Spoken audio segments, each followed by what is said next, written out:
Start. Thank you. So, hey everyone. For those of you I haven't met, but I'm looking at the faces and I've met quite a few of you. I'm Rosa Maimi and Director of Engagement and Membership at AGU. This is our customary, typical annual onboarding for section leaders. We do it every year, whether you've kind of been with us or you're new to given this year with the election or last year's AGU election. And this really focuses in particular on kind of the operational support and resources in your day-to-day section leader role. So separate from kind of the science piece with council, but I do want to thank you because I know you're doing this and then you're doing council, most of you, next week. So thanks for spending a lot of time with us. The other thing I wanted to say is as we kick off here is that we recognize that these are unusual times right now. Things are moving rapidly. AGU continues to work to determine how we best support the community at this time and longer term. So we hear you, we're mobilizing. We need your voices and expertise as we coordinate. And there is some space in the council meeting next week. I think Cheryl may have already sent an agenda if she hasn't already that allows for that kind of discussion. But I wanted to mention that here as I didn't want you to think because we're talking about operational stuff that we have our head in the sand. We know that there's a lot going on in the world, but we do these at the beginning of the year and want to make sure we let you know kind of what's available to you and get your ideas early on. So with that, let's look at the agenda real quick, and then we're going to take down the slides and kind of introduce to each other. So we've done the welcome here, or we will be section leader journey. I'll talk a little bit about some work we did last year that some of you may be familiar with around kind of looking at the role of section leaders and trying to define that a bit better for all of us and what we came up with. We're going to talk about section operations. There are a lot of different operational pieces, but the ones that seem to bubble up are finance, development, meaning fundraising, and although not here, meeting planning, right, around the annual meeting. But we'll talk a little bit about those things and tools and resources. And you should ask questions anytime, raise your hand, call out, go into the chat, but we're also going to leave some time at the end. So why don't we bring down the slides? And what I would ask is that as staff do their presentations, we will introduce ourselves, but I am going to call out folks I see on the screen to make it easier. And Josh has actually put some prompts in the chat in case you want to talk about who you are, section position, where you're from, how long you've been an AGU member. So Julie, you are first on my boxes here. Hi, I'm Julie Bowles. I'm with the GPE section. I'm the new president-elect. I've been an AGU member since 1999, I think. Yeah, terrific. Thank you. Steve. Yeah, Steve Constable, Scripps Institution of Oceanography, GPE president. I've been involved in AGU in various roles for a long time. I guess I probably joined about 40 years ago. Great, thank you. Maggie.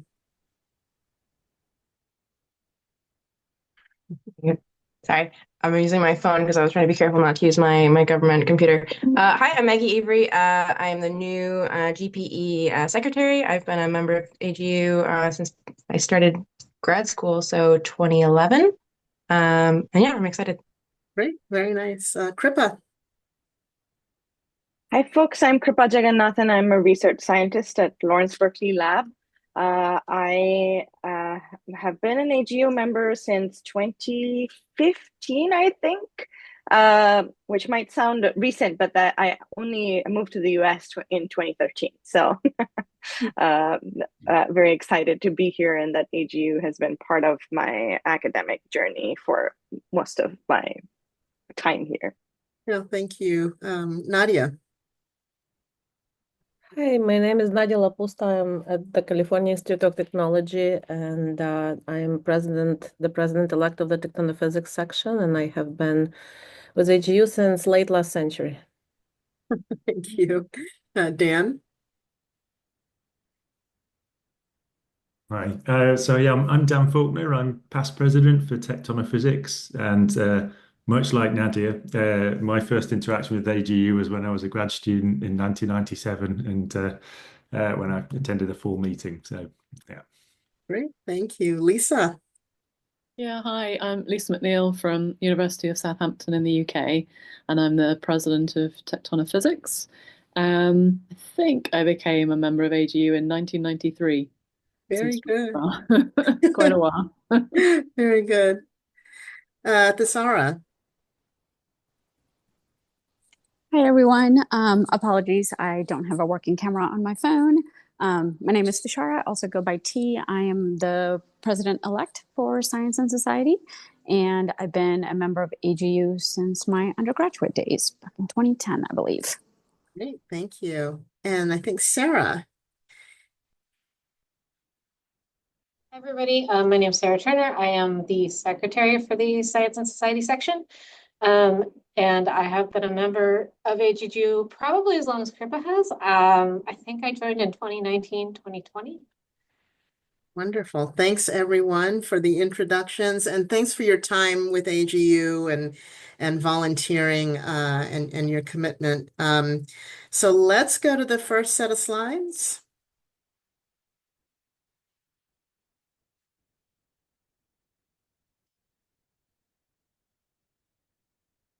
Okay, so some of you know about this because we talked about it a little bit last year, and I always feel badly because for those who are new, we're always kind of in the middle of a conversation, right? And then it kind of goes forward. So I'm glad to provide past information to folks who want it. But last year, essentially, we interviewed a few section leader groups from 4 different sections, but also did a survey with section leaders to get a sense of your role so that staff could understand and inform kind of the journey that we were developing to help support you. And what we found was that we got some similar trends in the feedback you provided. And what we did is we wrote from 2 statements that we want to vet with you. Those of you who are on council probably saw Amber Levy last year go over these, so they will be familiar. So this is more kind of a 30,000 foot level kind of vetting some of these ideas with you. And we're using this to kind of frame the work we do going forward, at least on the section leader kind of role side. So what we found is that section leaders wanted to go from kind of operating in administrative capacities or to lessen that role, because as you know, those of you who've been doing it, there's a lot of that there, to making space to get back to the science.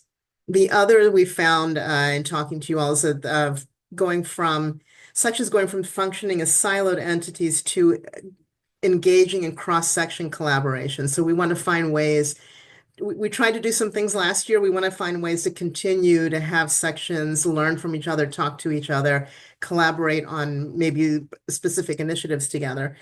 The other is to go from experiencing unclear section leader roles and responsibilities. Some of the feedback we heard was folks came into this role and weren't really clear, or some folks were more clear on the council role as opposed to the section role, or vice versa. So we're trying to kind of make that a little clearer. To receiving proper onboarding today is kind of part of that, not the only thing. Go from reinventing the wheel to creating mechanisms to share practices within and across sections. And then the other is going from separate delivery of member value to partnering between AGU, staff, union level, and sections to drive and reinforce member value together. What I mean by that is that as we were doing interviews, we were finding we were doing a lot of the same things at different spaces, whether it was all members or section specific. Some examples could be things as narrow as, putting together newsletters and how does that work, or doing social media, or bigger, such as, and maybe bigger isn't the right word, but more expansive in the areas of how do we recruit members? How do we get volunteer help, right, among the sections, but also at the kind of the macro AGU level, and found that we were doing a lot of the same things and probably could collaborate and learn from each other. So that's the big one for me, is how do we do these things? Let's do the other slide, and then I'll ask you if any of this resonates or if there's any big missing pieces. So primary opportunities. Again, we get a lot of feedback, but generally, we narrowed it down to better training resources and guidance for section leaders. The other is SOP, standard operating procedures and standards. And what I mean by that are, can we give you things or tools like templates, do a newsletter or help with website development or social media, or again, this is really operational, financials, that kind of thing. The other is section to section engagement, which I kind of talked about in the from to statements. How can we help give you spaces to do that? And how can we help facilitate that? And then again, the driving member value together. So I'm going to stop there. And I know it's hard to kind of come in the middle of a conversation where there was a lot of conversation last year. So I apologize for that. But this, in our evolution of talking to you all, this is kind of a little bit of our North Star going forward with working with you operationally. So I'm going to stop there. Does any of this resonate for you or sound wrong or something's missing? What do you think?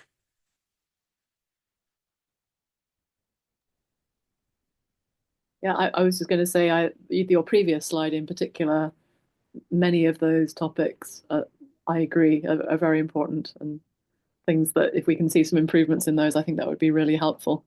Yep. Yeah.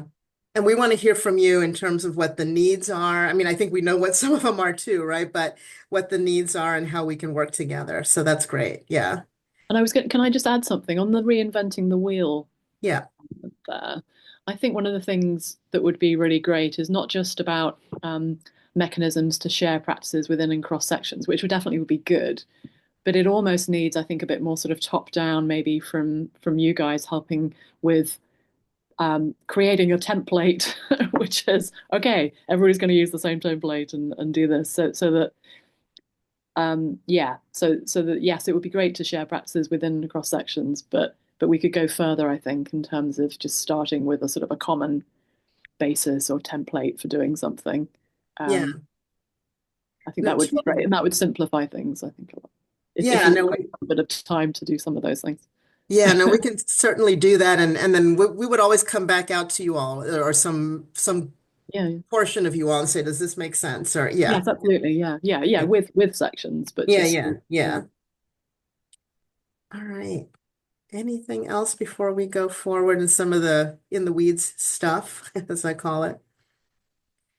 All right, why don't we keep going? Oh, sorry, Dan, I just saw your hand. Go ahead. Yeah, I just a short comment really that obviously been involved for a few years as well, so it's really nice to see this stuff. It really feels like AGU have listened to some of the concerns of the members as well. So this is really nice to see this moving forward. And I think what Lisa said as well in terms of sharing the practices across the sections, that'd be really nice to do. We don't all have to do the same thing, but what would be nice to know is how other sections deal with things too, because that was a constant surprise, I think, in that when we used to get together for council meetings, you'd talk to other sections and they would do some things very differently to our section too. So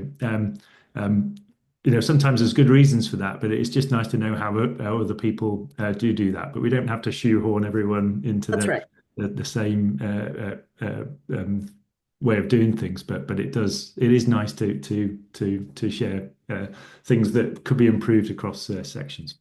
Yeah, totally agree. And I see your hand, Kripa. I'll just give one example that I'm hoping that we can do in our upcoming monthly meetings that you'll hear about in a minute. So in one of our we're doing a number of these meetings this week based on the section schedule. And one of the ideas that came up is, which didn't occur to me, but makes total sense, is it was a new section leader who said, how do you all structure your sections? What kind of committee do you have? How do you recruit people for those committees? How do you do you have, I mean, I think most do, but I'll use this example. Do you have a DEI committee? What do they do?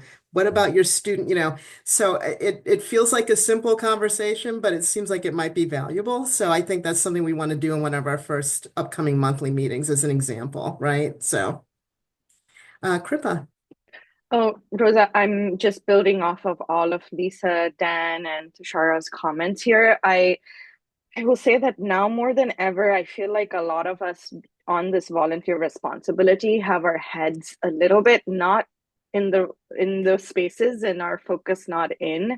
So you can feel free to sort of more strictly pull us together when you see areas of collaboration. And I think the DEI one is very, very important because a lot of us are in agencies where we are not able to use the word DEI. So, and our names are associated with that sort of thing outside of our responsibility. So how are we dealing with? Have some certain sections thought about it more than others? These are things obviously in the council meetings we will have. Right. But if you think, hey, I think GPE is doing something on this, you talk to them. Please feel free to take the liberty, because some of our heads, I certainly say that I was much more involved, or my head was more in what to do for SY last year in January and February than it is now, as is for most of my sections. And I assume that's worse for people even in, other federal positions. So take the liberty to bring us together is what I'm saying. Yeah, absolutely. And we can find some others. The obvious one, because we've scheduled them, are these monthly call, which you'll hear more about. And Lisa, I see your notes; those are really good. So we'll take that into consideration too. Okay, great. So why don't we go on? And I will be playing the role of Nikki and Kevin because they had some urgent things to work on today, but they are the point people, among other things, to work with sections around section financials, as well as working with Josh and myself. So for those of you who haven't kind of gone through this, we do provide on a quarterly basis section financials from at least, what AGU has in place. As sections, you all probably have, or again, every section does it differently. As a section leader, maybe you're doing it, or you've assigned someone to kind of look at your financials, based on what what you're planning for the year. And we try and augment that by giving you some financials. So also, because I'm not in finance and they weren't able to make it, I may not be able to answer a lot of questions, but we can have them come back to you. So sorry that they couldn't be here for this particular one. So how AGU contributes to your section, that we do have an incentive program. There's also a $50 subsidy that's based on ticket sales for events at the annual meeting. There's a board designated funds of $5K spent on student activities. I do want to mention, without having detail, that we have started as of late last year internal conversations as to looking at these things in terms of how AGU contributes. I mean, for example, 5K is, that hasn't changed in a few years. Does it need to change? That kind of thing, inflation, that kind of thing. Is the incentive program helpful? And again, without knowing all the detail, the way the incentive program, those of you who are familiar with it, is set up, that I think there's only a few sections that actually made that threshold to take advantage of it. So it's like, well, so we're having those conversations to probably apply something in 2026, but that also means we'll probably come back to you all and say, this is what we're looking at. What do you think? So just so you know. Financial reports, the format is a standard kind of nonprofit statement of activities, and I'll show you an example in a second. It's basically a P&L report. So why don't we keep going? Okay, one thing that we're doing is different, and we did hear you, those of you who were part of this process in the last few years. What has been customary for AGU's finance department is to provide the first set of section financials, which are usually for the prior year end. So end year for this time, end of year 2024. We've usually waited until AGU's annual audit has completed, but sometimes that can take to the middle of the year. So what we're going to provide in a few weeks are unaudited financials to at least give you a sense of what's there, especially since a lot of the financial activity is associated with the annual meeting. So you could at least see, knowing that with all the caveats, it's provisional, things may change. If in the audit there's an error that's found, or if you all see something that doesn't seem right, we can kind of work, but it seems like it might be better to give you an idea of things with something that isn't perfect earlier than what we had been doing, and waiting a few more months later to get you information, because it seems odd to get you something in the middle of the year for something prior year. So let's try it and see how that works. Um, so why don't we go to the next slide? I think I've kind of covered what that's about. So section financials, how much do I have, right? How much money do I have? So I will show you an example, but apparently, or essentially what we provide, it's not really a budget, it's for you to keep a budget, but it's giving you from the AGU view what we know in terms of your financials. So incoming cash, things like donations, sponsorships, fundraising, and Kara, who's here from the development department, is going to talk in a few minutes. So I know all of this is tied. Outgoing cash, so travel grants, awards, early career kind of spending. And again, you should feel free to use your dollars throughout the year, but the activity mostly happens around annual meetings, what we're seeing. Incentives, we talked about that a little bit. There may be some changes to them over time, but as we have conversations. So why don't we go look at the example on the next slide. So if you haven't seen it before, this is what it looks like. Pretty simple, I think. So you'll see revenue. There's a section for expenses and then net assets, how much you have. We will be providing, well, why don't we, is a timeline next? Why don't we go to the timeline? Yeah, so just so you know. So in March, in a few weeks, we will provide you all with your 2024 year-end unaudited. Josh just put this in the chat. Section financial reports are in your section's executive committee discussion group library. That's not a public place. Whoever's on your executive committee for your section can access those things. There's also old stuff in there, like from earlier in 2024. If you can't access it, or if you've forgotten from last time because you only did a few times a year, let Josh know. And I think we even have like a graphic showing you where to go in online and find it.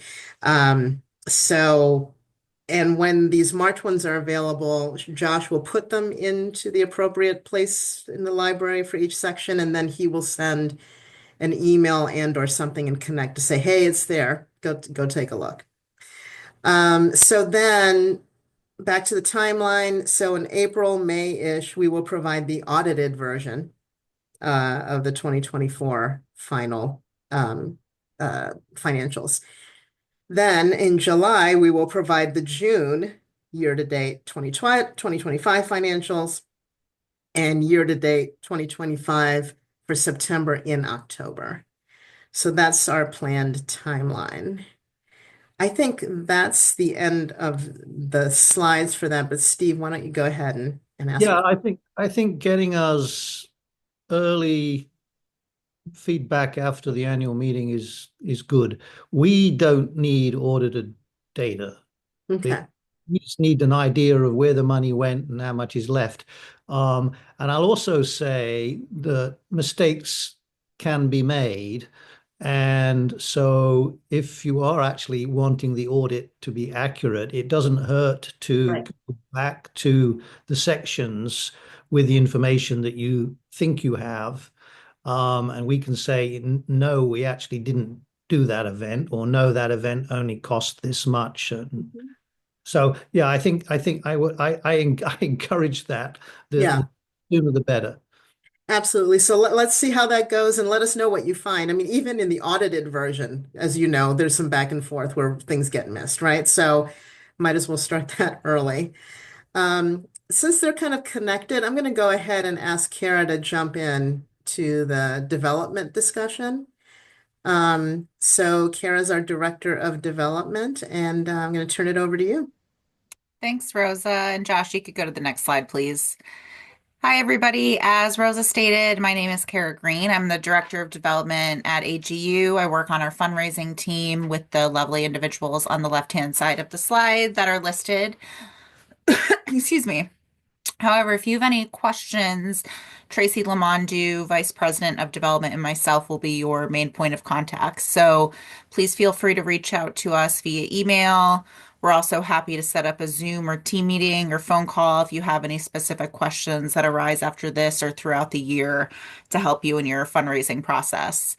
So the first section that I'm going to have the overview is section funds. So as Rosa showed you on a previous slide, you'll be receiving quarterly budget reports and there'll be contributions marked on there. So any contributions or gifts, donations, whatever we want to call them, to your section fund will be on the budget report. Some sections also have what is called section designated funds, which is essentially a sub-fund from your section fund that'll roll up into your section funding. And the example that I'm using is the Biogeosciences has a Diversity, Equity, and Inclusion Committee fund, and the gifts that are given to that specific fund go towards the committee, not towards the general fund.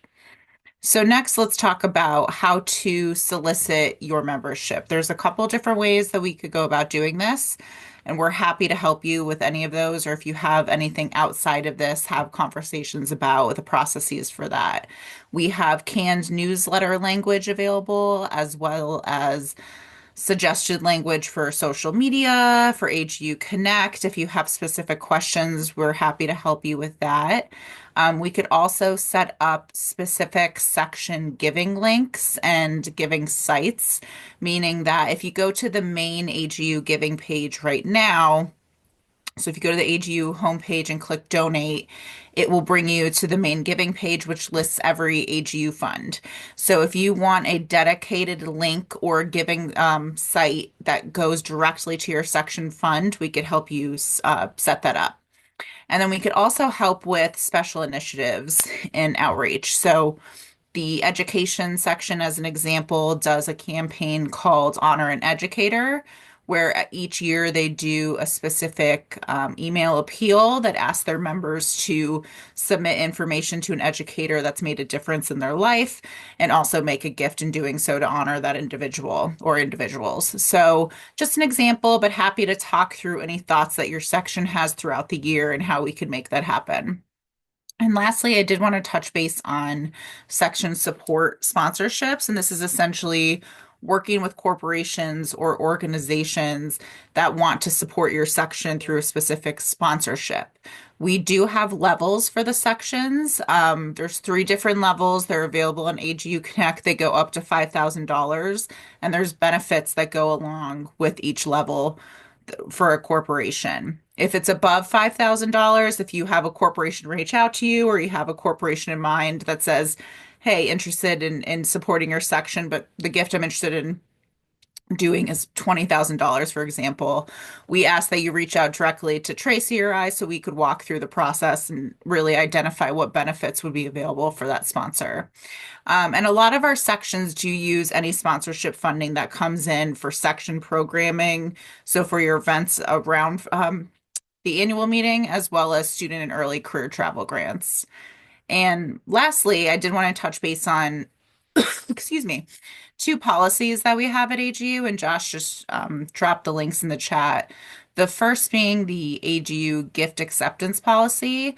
And this is a policy that outlines the type of gifts that AGU accepts, as well as our endowment policy, if you have any specific questions on that.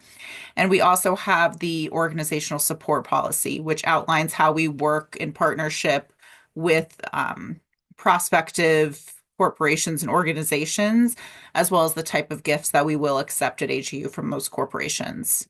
So I'm going to stop here. A lot of information. I'm happy to answer any questions. Steve, I see you have a question. Well, more of a comment. In GPE, it used to be that the corporations would donate with a view to supporting the GPE social business meeting, which was something they liked to do. And AGU has evolved to the point where we're not allowed to use our donated funds for that business meeting. And I would just like to suggest we rethink that because, having a corporation having their name as a sponsor of the social meeting, which is visible to all those who come to the meeting, is a bit of a draw for the donation. So, and also it means that, perhaps we can do things like subsidize the drinks at the meeting more heavily than AGU's current rules. So I don't want to go into the weeds here because I know it's a done deal, so to speak, and I'm just suggesting perhaps we can revisit that. Okay, thank you. And I appreciate the feedback. And uh, if, like you said, if you'd like to chat further about that specific initiative or would like to rethink how we can involve sponsors in it, please reach out to me or Tracy or both of us. We're happy to have an offline conversation about that as well. Are there any other questions? And if something comes up that we haven't covered, or as you're working through with your section leadership, please reach out to us. We want to help and look forward to working with you this year. Can I ask a quick question? Yes. Because this is something I've been thinking about, how can we do some fundraising to increase our pot of money as we tap into it, particularly around the annual meeting, and particularly for things such as sort of support for travel funds or early career, carers awards and things like that. But is it, maybe this is not appropriate, but for me, again, it's a little bit of a mystery as to who does what. Um, and yes, you can have sort of sharing of information between a few sections, or we've had sometimes section meetings where you've had a couple of examples, some nice examples of what people have done. But for me, it would be really nice to know what everybody's doing. A list, maybe over the last sort of few years of sort of initiatives, successful initiatives, either in terms of getting sponsorship or raising money through members towards particular things or general funds, just to get a feel for what everybody's doing and see, I both ideas and also just to make sure again that we're all trying to sort of be a little bit more maybe consistent as much as we can between sections, because sometimes by doing this you enable opportunities for certain sections and not others, which can be good, but sometimes inconsistency is not so good. So I don't know if that's possible, but it would be really Yeah. nice to have that. No, I think that's a great idea, and I'll chat with Rosa and Josh to see how we could put that together and best get you the information. Okay, thanks. Great, thank you. Nadia. As someone very new, and I has just been elected and listening with great interest. There's lots of words and things, right, that I understand just very superficially, like incentive was mentioned several times. I don't know what it is. I don't know what the program is. I don't know what it means. So, is there like a README file or a handbook or something where, which is updated, like universities have catalogs for courses, there is handbook for faculty, there is handbook for students, there is handbook for qualifying exams and every option, stuff like this, right? So does AGU have something for leadership, which is, has all these slides in with all these links and maybe definitions of all these policies? Because, for example, we get these links now posted in chat, so it's up to me now to record them somewhere for myself. But wouldn't it be nice to just have one place with several pages of stuff that defines all these things and have links to all the documents and all the done deals and definitions and so on? Or is there not such thing? I'll address that in a general way, and then I'll ask Josh. And then our next part of the presentation is talking about tools and resources, which is some of what you're talking about. But there are some things that we need to update on AGU Connect. There's a section resource guide. We're realizing that there's some things that need to be updated, but we can make sure those are updated and send a link around. We typically do before these meetings, but I think we needed to update the information before doing that. We will send you this PowerPoint and the recording. And we do have section libraries where there's some information that where you can store things, we can store things. It's not everything all inclusive of AGU. It's kind of the stuff that we're presenting to you around section leadership. But there is information about financials and Kara, I think we've got some information around development as well. But I'm probably speaking too broadly and maybe turn it over to Josh to answer that question as a transition to the next piece.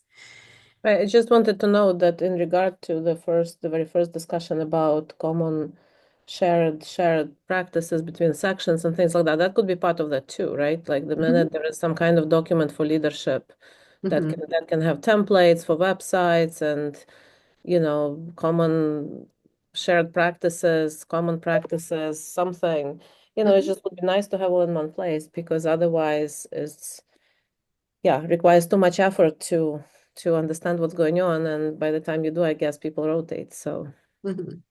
Yeah.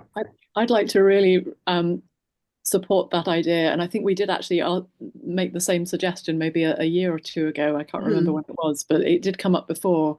Mhm. I think at this time maybe when we all felt rather overwhelmed when we Mhm. sort of first arrived. And yeah, some of it's around wording and jargon, and some of it's just about, okay, how do things work? And some of it you pick up gradually, but I think it would be a really excellent idea if there could be something. I know it's a big task, Mhm.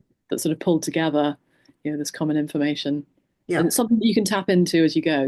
We're probably not expecting that we're all going to have to, you come on board and you read this 150-page PDF, but something really useful to refer to. I agree that would be fantastic. Yeah. No, thank you for that feedback. Absolutely. Yeah.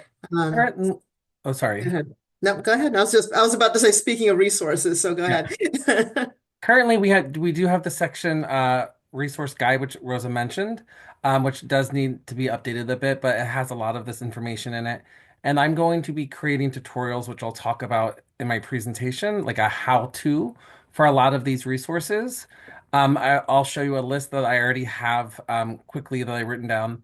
But I'm always up for taking suggestions if there's anything specific that you don't see on the list. I'm more than happy to incorporate and create a resource for that as well. Okay, sorry, I'm just rearranging my window so I can see my notes. There we go. So I'm Josh McKee. As most of you know, I'm the section support coordinator. I act as the liaison between the sections and AGU. If there's anything you ever have a question on, always you can reach out to me. I'm going to drop in the section support inbox email address. It's AGU hyphen section, whoops, if I spell it right, help at agu.org. So if there's ever a time when you have a question, you want to reach out to someone, you're not sure of their email, you can always send an email to this inbox. Rose and I both have access to it, and we can either get you the answer that you're looking for or point you to the best point of contact for that. Okay, so this first slide is a document that the governance team put together. It explains the different meetings between council and the section support team. And it gives you a definition for each meeting, what they're for, who's hosting these, because we do know that there's a lot of meetings, so we want to make sure you're aware of which ones you're going to and what they're for. You will see this again for those of you who are going to the council meeting next week, so I don't want to go into too much detail on this one, but we wanted to make sure you were aware of it. And then this slide is referring to the monthly section leader support calls that Rosa and myself host. I have listed here all of the dates and times that we'll meet this year. And I did want to give you a heads up that I'll be sending out the calendar invites after our last orientation call that we host on Friday. But please be prepared for those. And apologies in advance for bombarding your inbox with all of these invites. The agendas for these calls, we work together with the sections to come up with the agendas. So please let us know if there's ever anything that you want us to cover, and we can reach out to either internal teams or to other sections to see if we can get someone to present on those and see if we can get you all the appropriate information. And sorry, I lost my train of thought. I got distracted. So, yes, so let us know if there's anything that you'd like us to cover, and we can go ahead and do that. We do like to offer these meetings as a place for you to share ideas, come together, collaborate, and also for us, for the Association AGU to get out any information to you that we feel that you may need. And then this next slide is the 2025 AGU section year at a glance or a milestones slide. We did share this last year and it's been updated for the first term of your positions for this year. And everything's broken up into 4 categories. There's Q1, Q2, Q3, and Q4. And then we have rows for each things that you really need to be looking at throughout the year. So the first row is AGU 25. which has at a high level glance things that you should be expecting to work on during each quarter. And then we have the honors row. This has the UMAP sections and fellows nominations and the honors review committee orientation and honoree announcements.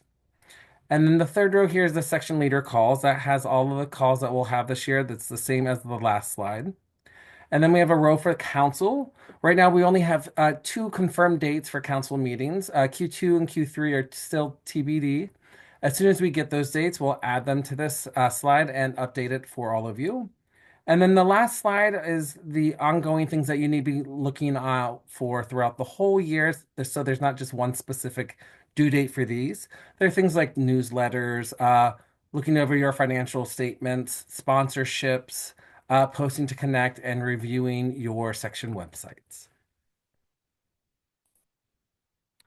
And this slide lists some of the resources that we have that will assist you with outreach to your section affiliated members. As I mentioned before, I will be providing tutorials on these that will go into further detail, but I wanted to go over them quickly with you.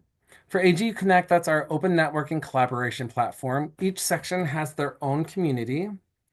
And then we have surveys. If you would like to us to send out a survey for you or create a survey for you that you can send out, let me know. We use Microsoft Forms. Please have a list of your questions and your response options already put together before reaching out. And then we have the newsletters. Most sections do distribute the newsletters through us, and our distribution days are every Monday. We do ask that you have your drafts to us by the previous Wednesday at 4 p.m. in order to make that Monday deadline. And then I will send those to our communications team, and they will build the final draft, which I'll send to you for approval. And then that will need to be approved by the Friday at 4 p.m. And if there's ever a change in those due dates, I will post that in the section leader discussion group in Connect. And then we have the section websites. So section leaders and your web editors are free to customize your websites as you see fit. Content is mostly discretionary, but AGU may partner with sections to ensure accuracy and consistency of information. Please be sure to list your web editors on your section committee rosters so that I know to give them access to your websites. And in the chat here, I'm going to send you a link that lists all of the section websites. So you'll be able to take a look at those, and in case you don't have the site for your own section, it's listed there. And then at the bottom here, we have webinars.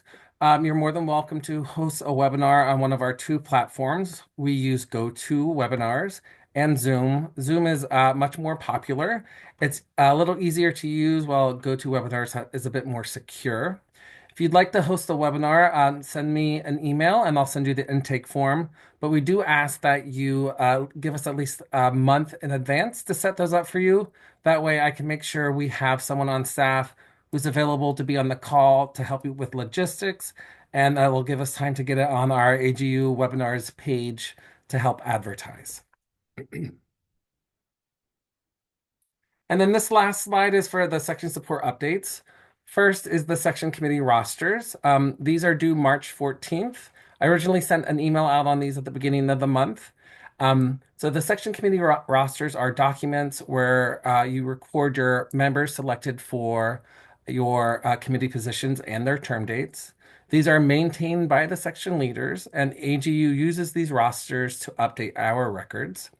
So again, your rosters are due on the 14th. And if you no longer have the email that had the link to your roster, let me know and I can send that back out to you. And then again, for the tutorials I referenced, or the how-to resources, I came up with a list of ones that I'll be working on. And it's here on the left in the box. That's how to navigate and update your section committee websites, create newsletters, host section webinars, create a survey, and check section financials. So again, if there's any other topics that you'd like me to cover, send me an email and I can start those resources. And again, there is the section inbox email address. So if you need anything, either something specifically from the section support team or anyone else here at AGU, feel free to send us an email there, and we will get right back to you. And then, are there any questions? Or Rosa, did you want to go over anything? I just wanted to mention a couple of things about the meetings.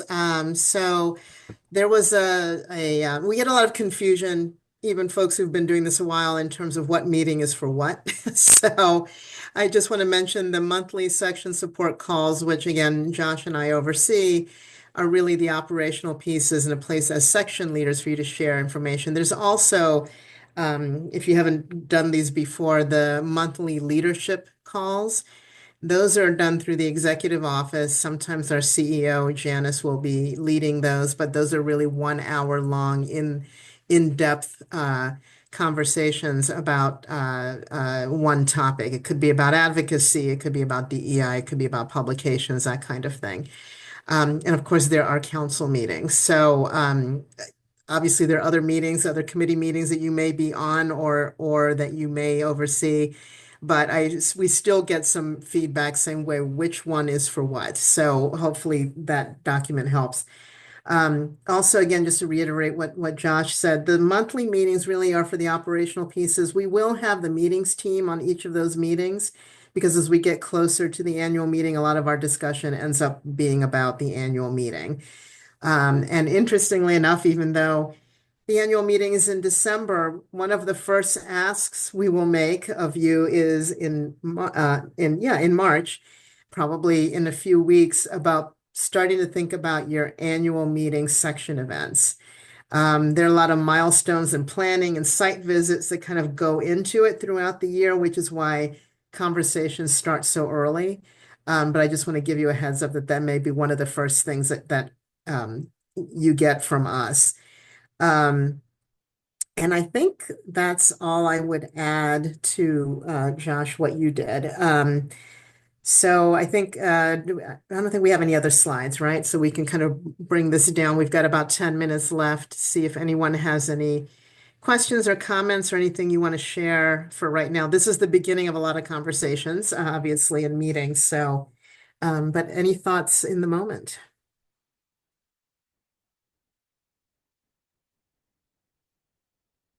Yeah, Nadia. If for it's a great idea to have tutorials, and from experience using tutorials for other things, would it be possible in addition to video tutorials to just have the this text description of the steps? Because it's much easier, it's much quicker to have a document that says go to this webpage, click this link, and the links are right there, rather than listening to a video and trying to follow, in the nearby window. It takes much less time. Now, of course, if that fails, maybe one wants to watch a video, but we're all trying to do more with less time. So watching long videos on how to do is not my favorite pastime. I like text descriptions with links. So I just now was trying to find the executive committee section on AGU Connect and Tectonic Physics and miserably failed. So obviously need a tutorial on that, right? But right, I would much rather have a text with links than video. Yeah, and for most of these, I will have both a video and like a PDF that has screenshots. Some of them might not have videos; they might just be the PDFs with the instructions and Yeah, like a screenshots. narrated PowerPoint, right? So Yeah. that may Right, be exactly. that may be what it looks like. Yeah. Perfect. Perfect. And you can just click on that document, right? And Yeah. that's good. Yeah. All right. Well, if we don't, oh yeah, go ahead, Steve. Quick question with regards to the committee rosters. I had asked if the president could be on the canvassing committee. I didn't get a reply. It makes some sense since the president is engaged with trying to get people to submit nominations for our accolades. Apologies for that. I thought that Hannah or myself, I did get a response for that, and I thought that was forwarded over to you. But I will go back through my emails and make sure that's sent to you. Apologies for that. Thanks. Well, like I mentioned, the first of many conversations, please keep giving us the feedback, even though it may not come up immediately. Like I said, some of the the feedback from last year, I think is coming over into this year. But we want to make sure that we're responsive and also make space for conversations among sections as well. And I'm always glad to have one-on-one conversations, and I often do with section leaders in terms of how to make things better, or some ideas that are, broader based that could impact and help the larger kind of community. So just let us know what you need and let us know what's not working too. I want to know that stuff too. So, all right. Not having heard any more comments, we'll see you next time. Have a good meeting next week. Thanks for all you do. Thanks. Thanks. Bye. Thank Thanks. you. Bye. Bye. Bye.